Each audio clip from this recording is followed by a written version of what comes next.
Bismillahirrahmanirrahim. Assalamualaikum warahmatullahi wabarakatuh. Alhamdulillahillazi khalaqal insana fi ahsani taqwim tsumma radadnahu asfala safilin illal ladzina amanu wa amilus shalihat. Asyhadu an la ilaha illallah al-malikul haqqul mubin wa asyhadu anna sayyidana wa habibana wa syafi'ana yaumal qiyamah Muhammadan abduhu wa rasuluh al-mab'utsur rahmatan lil alamin. Allahumma salli ala sayyidina Muhammadin wa ala alihi wa ashabihi ajmain, amma ba'd. Bapak Ibu ya, jamaah subuh yang saya muliakan, alhamdulillah, puji syukur kehadirat Allah Subhanahu wa taala di mana pada subuh hari ini kita masih diberi nikmat kesehatan, nikmat kesempatan sehingga kita hadir mengikuti pengajian rutin kita setiap subuh Jumat. Salawat dan taslim atas junjungan kita Nabiullah Muhammad sallallahu alaihi wasallam sebagai rahmatan lil alamin. Bapak Ibu yang saya muliakan, lanjutan pengajian tafsir kita yang pada bulan yang lalu kita membahas tentang dukhulu Adam wa Hawa al-jannah wa khurujuhuma minha, bahwa dimasukkannya Adam dengan Hawa di surga dan keduanya dikeluarkan dari surga, sebagaimana firman Allah Subhanahu wa taala dalam Al-Qur'an. A'udzubillahi minasyaitonirrajim. Bismillahirrahmanirrahim. Fa'azallahuma asyaitanu anha fa'akhrajahuma mimma kana fi wa qulna ihbitu ba'dukum li ba'din adu walakum fil ardi mustaqarrun wa mata'un ilahin. Bapak Ibu yang saya muliakan, sebagaimana pada kajian kita yang lalu bahwa ada beberapa cara iblis menggoda Adam dengan Hawa dalam surga, sehingga yang pertama Adam dikeluarkan dari surga,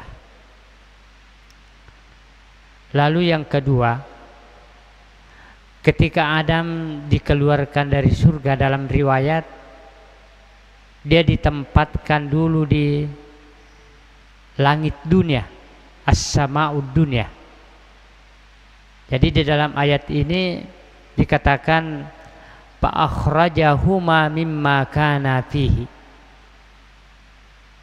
Jadi ketika Adam dan Hawa sudah memakan buah yang dilarang dalam surga, fa'akhrajahuma mimma kana fi, dia dikeluarkan dari surga, ditempatkan di langit dunia. Itu yang pertama. Kemudian yang kedua, wa qulna ihbitu ba'dukum li ba'din adu. Ternyata Adam dua kali itu diturunkan dari surga menuju ke langit dunia yang pertama, yang kedua diturunkan dari langit dunia menuju ke bumi. Inilah dikatakan pada ayat ini, wa qulna ihbitu ba'dukum li ba'din adun, dan turunlah kamu ke bumi antara satu dan yang lainnya aduun, saling bermusuhan. Bapak Ibu yang saya muliakan, Ibnu Qayyim berkata, haza ihbatu Adam wa Hawa wa iblis minal jannah, bahwa adanya bentuk jamak dari ayat ini, kulnah bitu, ba'dukum li ba'din adun. Ibnu Qayyim berpandangan bahwa yang diturunkan di situ bersamaan adalah Adam, Hawa, dan iblis. Bapak Ibu yang saya muliakan, pendapat yang kedua mengatakan bahwa yang dimaksud pada ayat ini dalam bentuk jamak lebih daripada dua, li Adam wa Hawa wa zurriyatahuma, Adam, Hawa, dan keturunannya nanti di bumi. Bapak Ibu yang saya muliakan, ya. Oleh sebab itu, sekira pendapat yang sangat masyhur adalah pendapat yang pertama, bahwa yang diturunkan dari langit dunia ke bumi ini yaitu bersamaan dengan Adam, Hawa, dengan iblis. Ma'syiral muslimin wal muslimat rahimakumullah. Kemudian ba'dukum li ba'din adu, antara satu dengan yang lainnya saling bermusuhan. Bahwa dia masuk pada ayat ini adalah fa innal adawata allati zakarahallahu ta'ala innama huwa baina Adam wa iblis wa zurriyatahuma. Bahwa yang dimaksud di sini pada ayat ini yang bermusuhan ketika turun ke bumi adalah Adam dengan iblis atau syaitan, termasuk keturunannya Adam. Bapak Ibu yang saya muliakan, ma'syiral muslimin wal muslimat rahimakumullah, ya. Adam dengan Hawa tidak dimaksud dalam ayat ini mereka saling bermusuhan, ya. Makanya dikatakan wa amma Adam wa zaujahu, adapun Adam dengan istrinya Hawa, ya, fa innahu innama akhbara fi kitabihi annahu khalaqaha liyaskuna ilaiha. Bahwa Adam pada ayat ini bukan yang dimaksud dengan Hawa saling bermusuhan, karena Hawa diciptakan untuk Adam, tujuannya adalah liyaskuna ilaiha, untuk memberikan ketenangan kepada Nabiullah Adam alaihissalam. Wa ja'ala bainahuma mawaddatan wa rahmah, bahwa diciptakannya Hawa untuk Adam itu agar menjadi di antara keduanya mawaddah wa rahmah, terjadi cinta kasih. Bapak Ibu yang saya muliakan, makanya yang dimaksud pada ayat ini adalah al-adawatu bainal insanu wasyaitan. Bapak Ibu yang saya muliakan, adalah permusuhan antara manusia dengan syaitan. Ma'asyiral muslimin wal muslimat rahimakumullah. Kemudian lanjutan ayat ini, walakum fil ardi mustaqarrun wa mata'un ilahin. Jadi setelah Adam diturunkan bersama Hawa, ya, ke bumi ini, dari langit dunia ke bumi ini, ya, maka Allah berfirman, walakum fil ardi mustaqarrun wa mata'un ilahin, bahwa tempat kalian adalah al-ard, qararun adalah bumi. Di bumilah kamu bisa bertempat tinggal, wa arzakun, dan diberi rezeki, wa ajalun, dan diberi batas waktu atau ajal. Bapak Ibu yang saya muliakan, bahwa mata'un ilahin, adanya Allah Subhanahu wa ta'ala berfirman mata'un ilahin, bersenang-senang sampai waktu yang telah ditentukan. Makanya di ayat lain Bapak Ibu yang saya muliakan, Allah berfirman, ya, tamatta'u bi kufrika qalilan fa innaka min ashabin nar. Mau disampaikan kepada manusia, tamatta'u, bersenang-senanglah kalian, bi kufrika qalilan, kalau Anda ingkar, kalau Anda tidak mau mengikuti petunjuk dari Allah Subhanahu wa taala, fa innaka min ashabin nar, kamu hanya tempat kembalimu adalah neraka. Bapak Ibu yang saya muliakan, maka para ulama berpendapat bahwa in kitau ajalakum summa tantaqilu minha lidaril lati khalaqtum wa khalaqat lakum.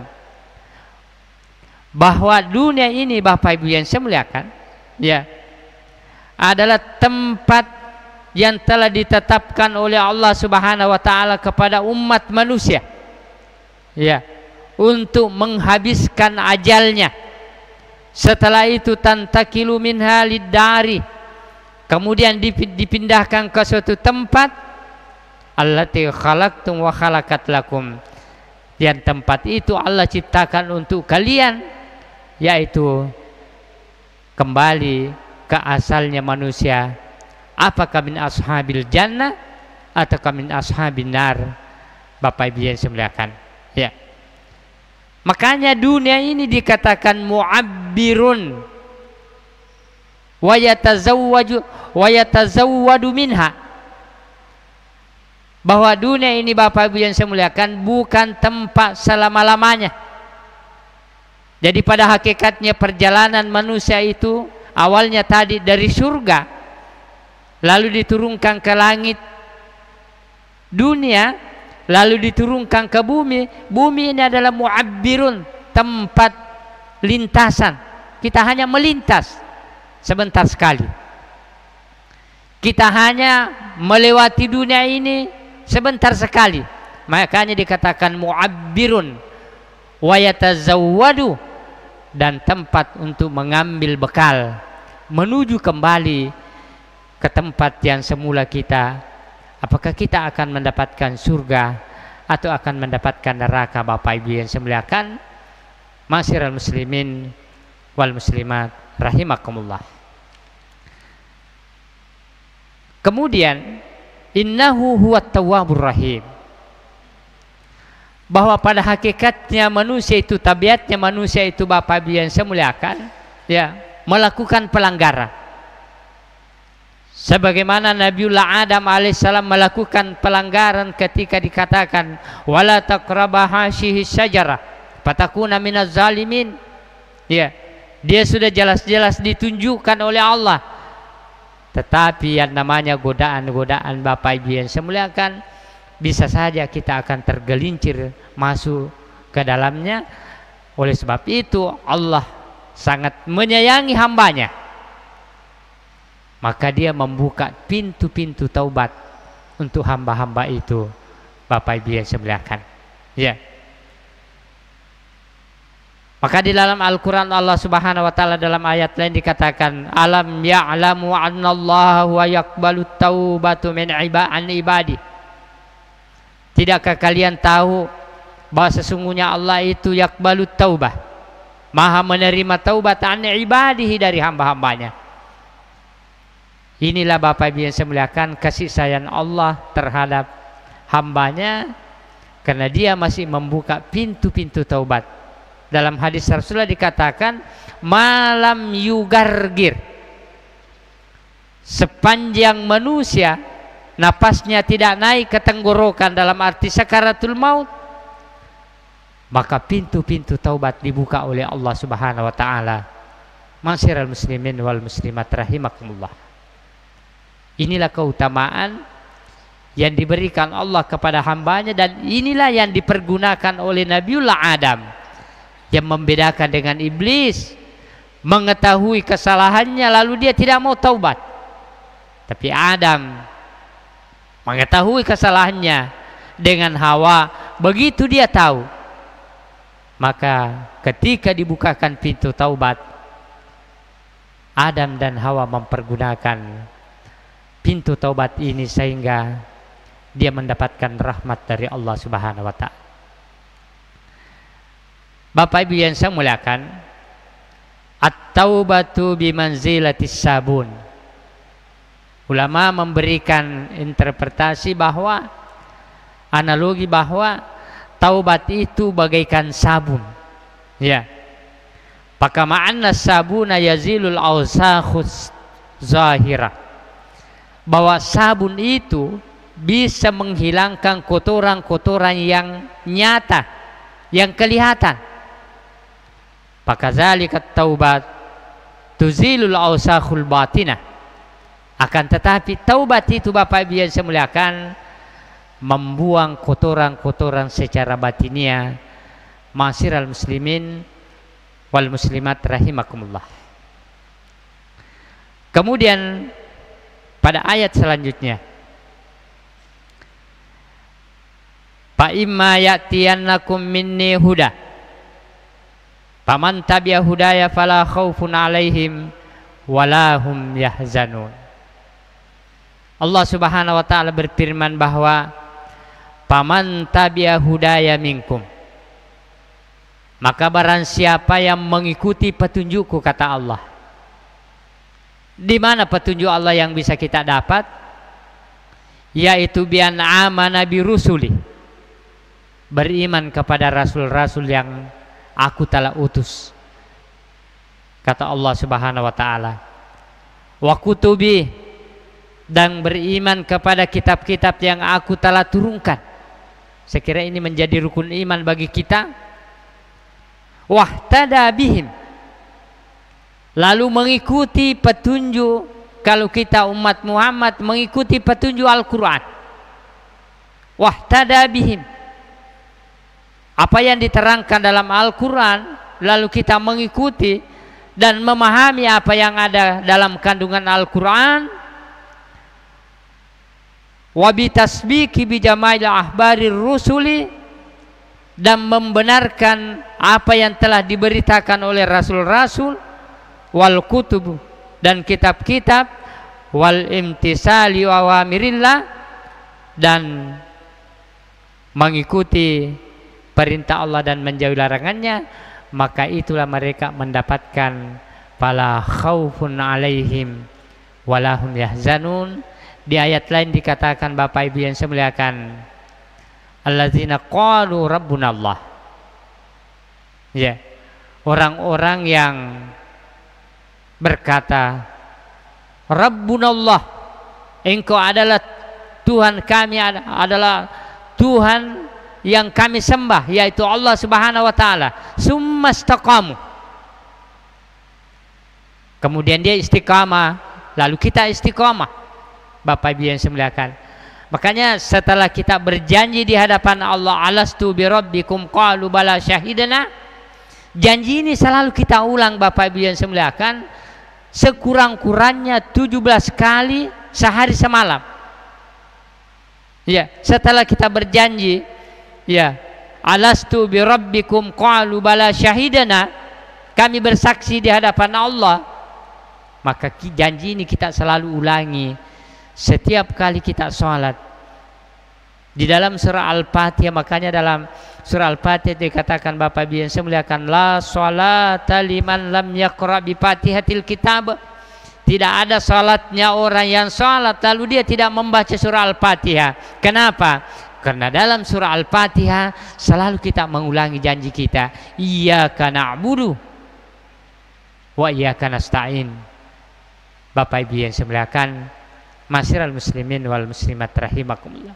Ya, hamba yang senantiasa ya melaksanakan janji ini, iyyaka na'budu wa iyyaka nasta'in. Ya, engkau lah yang kami sembah ya Rabb, dan engkau pula tempat kami memohon. Ya, maka mereka ini dikatakan tatanazzalu alaihimul malaikah. Di akhir hayatnya Bapak Ibu yang saya muliakan, ketika malakal maut akan mencabut nyawanya, apa yang dikatakan? Allah takhafu wa la tahzan, kamu tidak boleh takut dan kamu tidak boleh bersedih. Inilah yang dikatakan oleh Allah Subhanahu wa taala dalam ayat ini, bahwa fa imma yatiyannakum minni huda, maka barang siapa di antara kamu mengikuti petunjukku. Kalau dalam umat Muhammad yang terada dalam Al-Quran, karena Al-Quran itu hudal linnasi wa bayyinatin minal huda wal furqan. Barang siapa yang mengikuti petunjukku, ya, faman tabi'a hudaya fala khaufun 'alaihim wa lahum yahzanun, maka jangan takut. Di akhir hayatnya manusia diberikan berita gembira, wa absyiru bil jannati allati kuntum tu'adun. Ma'asyiral muslimin wal muslimat rahimakumullah.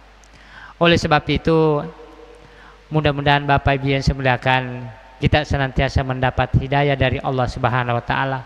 Kalaupun kita mendapat agwaina, godaan-godaan dari setan, lalu kita terjerumus ke dalamnya, maka Allah masih membuka pintu-pintu taubat. Maka pergunakanlah pintu taubat ini ya untuk mendapat keridhaan Allah Subhanahu wa taala. Makanya Nabiullah Adam diajarkan oleh Allah Subhanahu wa taala dalam Al-Qur'an bagaimana bisa diterima taubatnya, sebagaimana isyarat dalam surah Al-A'raf ayat 23, Rabbana zalamna anfusana wa illam taghfir lana wa tarhamna lanakunanna minal khasirin. Ya Tuhan kami menzalimi diri kami ini. Kalau Engkau tidak mengampuni kami dan merahmati kami, tentu kami akan rugi nanti pada hari kemudian ketika manusia-manusia kembali ke asalnya. Bapak Ibu yang saya muliakan, mudah-mudahan kita senantiasa mendapat hidayah dari Allah Subhanahu wa taala sehingga kita tidak mendapatkan al-khauf, ketakutan, dan al-huzn, kesedihan di akhir kehidupan kita.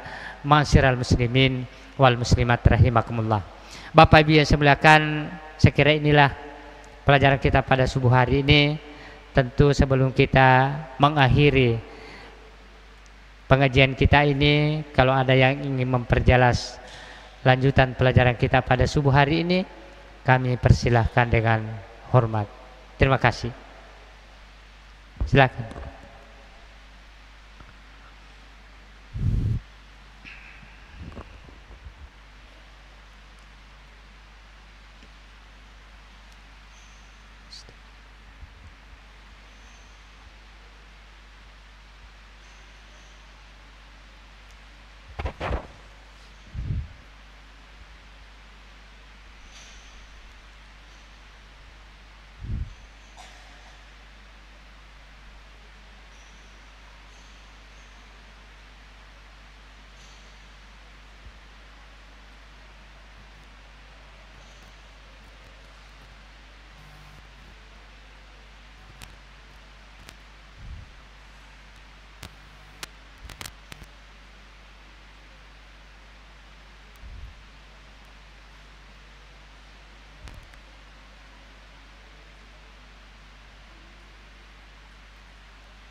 Telah saya ke sini ya.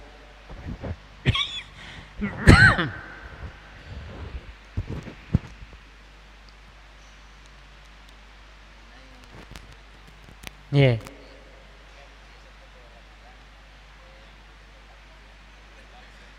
Ya, ya. Oh ya. Kasih. Bapak biasa sebelahkan ya. Sebenarnya ini pertanyaan di bagian fikih, tapi tidak mengapa karena ditanyakan mengenai masalah sholat witir ya, yang kadang katanya dikatakan dilakukan sekalian langsung 3 kali dan kadang dilakukan dua kali dulu baru 1 kali. Apakah itu juga witir? Bapak Ibu yang saya muliakan, perlu saya sampaikan bahwa sholat witir itu mulai dari 1 rakaat, 3 rakaat, 5 rakaat, 7 rakaat, 9 rakaat sampai 11 rakaat. Ya. Cuma ketika kita melakukan 3 rakaat ada 2 cara, sebagaimana riwayat Aisyah ya, mengatakan bahwa Rasulullah kalau salat witir itu langsung 3 kali. Ini riwayatnya Aisyah. Saya pernah sampaikan bahwa ada 2 sahabat yang banyak meriwayatkan hadis dan menjadi patokan bagi kaum muslimin, yaitu ya istri Nabi Aisyah karena dia selalu bersama Rasulullah di dalam rumah. Yang kedua Abi Hurairah karena dia adalah senantiasa mendampingi Rasulullah. Begitu dia keluar dari rumah, Abi Hurairah sudah lari ambil sandalnya baginda Rasulullah, nanti dia tidak bersama dengan Nabi kalau masuk kembali ke rumahnya.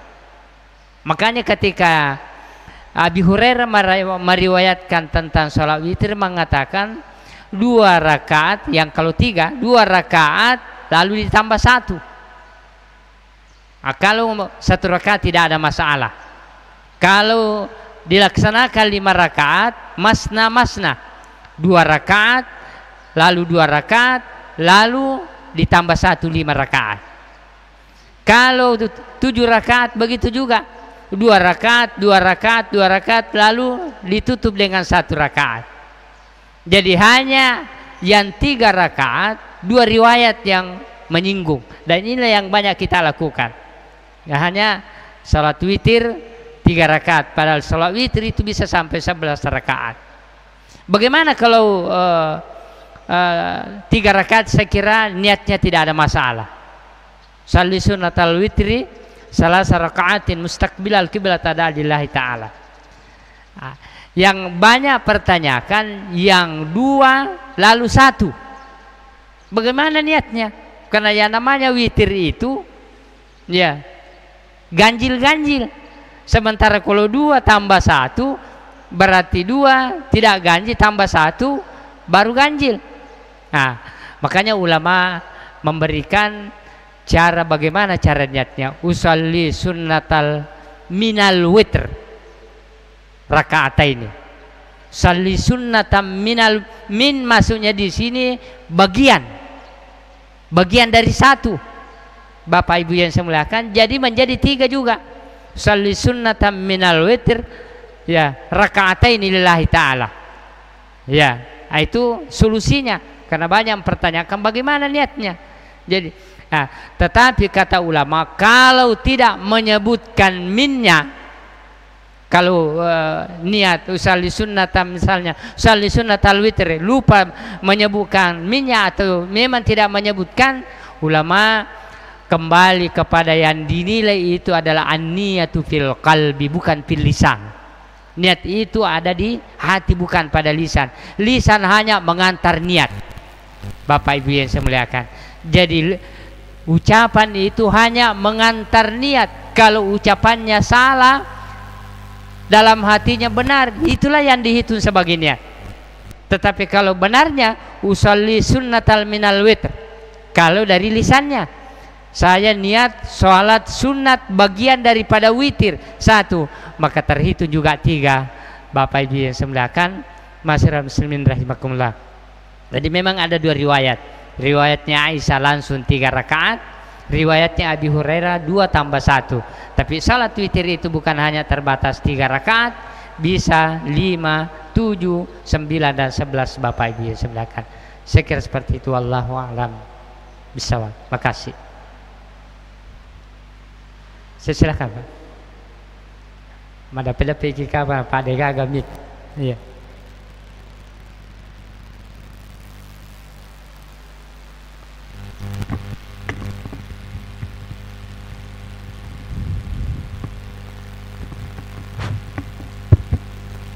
Assalamualaikum warahmatullahi wabarakatuh. Waalaikumsalam warahmatullahi wabarakatuh. Alhamdulillah wa syukurillah, terima kasih atas kesempatan ini. Mungkin agak di luar juga dari tema tadi Pak Kiai. Mungkin sudah menjadi tradisi kenegaraan kita, ataukah menjadi perintah undang-undang bahwa setiap orang yang mau diangkat jadi pemimpin itu diambil sumpahnya. Yang antara lain mengatakan bahwa akan melaksanakan kewajibannya dengan sebaik-baiknya dan seadil-adilnya, dan tidak akan menerima sesuatu baik langsung atau tidak langsung yang berhubungan dengan jabatannya. Di lain pihak sekarang bertebaran janji. Apakah itu janji dari caleg, janji dari mulai dari bupati, gubernur sampai calon presiden dan wakil presiden. Pertanyaannya Pak Ustaz, yang pertama, apa perbedaan janji dengan sumpah menurut pandangan agama? Yang kedua, apa ganjaran yang paling rendah sampai yang paling berat orang yang melanggar janji dan sumpah. Mohon maaf kalau kita lihat sekarang bahwa sampai sekarang ini saya belum pernah membaca dan belum pernah mendengar ada orang yang diputus melalui pengadilan yang pelanggar janji dan sumpah. Kembali pertanyaan saya, bagaimana menurut pandangan agama tentang pelanggar sumpah dan janji ini? Atas penjelasannya kami ucapkan terima kasih. Assalamualaikum warahmatullahi wabarakatuh. Waalaikumsalam warahmatullahi wabarakatuh. Betul Bapak Ibu yang saya muliakan, bahwa janji dan sumpah apalagi dipersaksikan dengan nama Allah itu sangat berat. Ya. Ketika kita melanggar tentu konsekuensinya adalah dosa besar. Karena melanggar janji dan sumpah. Ya. Kalau hanya sekadar janji itu masih rendah, tapi ketika mengikut sumpahnya ini yang lebih berat. Ya. Misalkan ghaliza. Jadi perjanjian kita yang dipersaksikan di hadapan Allah itu dikatakan misalkan ghaliza, perjanjian yang kuat. Ya. Makanya seorang laki-laki yang menikahi seorang perempuan, dia akan berjanji dan bersumpah di hadapan penghulu, maka itu dikatakan misalkan ghaliza. Maka seluruh janji dan sumpah yang kita langgar itu adalah suatu dosa besar yang kita lakukan. Untung Allah mengajari Nabiullah Adam alaihissalam di dalam Al-Quran, fatalaqqa Adamu mir rabbihi kalimatin. Jadi ketika Nabiullah Adam sudah melakukan pelanggaran besar, fatalaqqa Adamu mir rabbihi kalimatin, Allah memberikan sebuah kalimat, mengajari sebuah kalimat kepada Nabiullah Adam. Kalimat apa itu? Ya, Asy-Syaikh Abu Syahbah mengatakan bahwa kalimat yang diajarkan oleh Adam ketika melakukan dosa besar, Rabbana zalamna anfusana wa illam taghfir lana wa tarhamna lanakunanna minal khasirin. Dan doa ini harus kita senantiasa baca setiap saat kita sholat, karena kita tidak tahu dalam kehidupan kita ini bisa saja melakukan kesalahan, disadari atau tidak, tapi pada intinya Allah masih membuka pintu taubat. Ketika kita melanggar janji dan sumpah, wajar sebagai manusia bisa saja mendapat godaan, tetapi kita berharap sebelum mengakhiri hayat kita ini, ya, kita istighfar dan taubat di hadapan Allah Subhanahu wa taala. Mudah-mudahan Allah mengampuni kita. Makanya beruntunglah orang-orang yang PNS yang sudah pensiun diberi kesempatan untuk taubat, Bapak Ibu yang saya muliakan. Ya, maka sangat beruntung orang-orang yang sudah menyelesaikan tugasnya sebagai tugas kewajiban negara. Ya, dia sudah pensiun. Mudah-mudahan senantiasa istighfar dan taubat, dan ini menutupi segala kesalahan yang pernah dia lakukan. Jadi sebesar apapun kesalahan yang kita lakukan, makanya di ayat lain dikatakan kul ya ibadiyallazina asrafu ala anfusihim. Muhammad, sampaikan kepada seluruh hambaku, kalau ada yang melakukan kezaliman ya pada dirinya sendiri, dosa besar, sebesar apapun dosa dia lakukan, sampaikan ya, la taqnatu mir rahmatillah, jangan pernah putus asa ya, innallaha yaghfiruz dzunuba jami'a innahu huwal ghafurur rahim. Sesungguhnya Allah mengampuni ya segala dosa dan kesalahan, karena Allah Maha Pengampun. Jadi inilah cinta kasihnya Allah kepada hambanya. Seberat apapun yang kita lakukan dengan pelanggaran janji dan sumpah, tetapi Allah masih membuka pintu taubatnya. Kata Rasulullah, yakbalu taubatil abd malam yugargir, masih diterima taubatnya seorang hamba selama dia napasnya tidak naik ke tenggorokan, dalam arti sakaratul maut. Saya kira seperti itu. Itulah hikmah dikatakan fatalaqqa Adam min rabbi kalimatin fataba alaihi innahu huwat tawwabur rahim. Saya kira seperti itu, wallahu a'lam bishawab. Bapak Ibu yang saya muliakan, karena siang telah datang, mudah-mudahan apa yang kita pelajari di subuh hari ini kita senantiasa mendapat hidayah dan ampunan dari Allah Subhanahu wa taala. Mari kita senantiasa memanjatkan doa, mudah-mudahan kita senantiasa mendapat hidayah dari Allah Subhanahu wa taala. Bismillahirrahmanirrahim.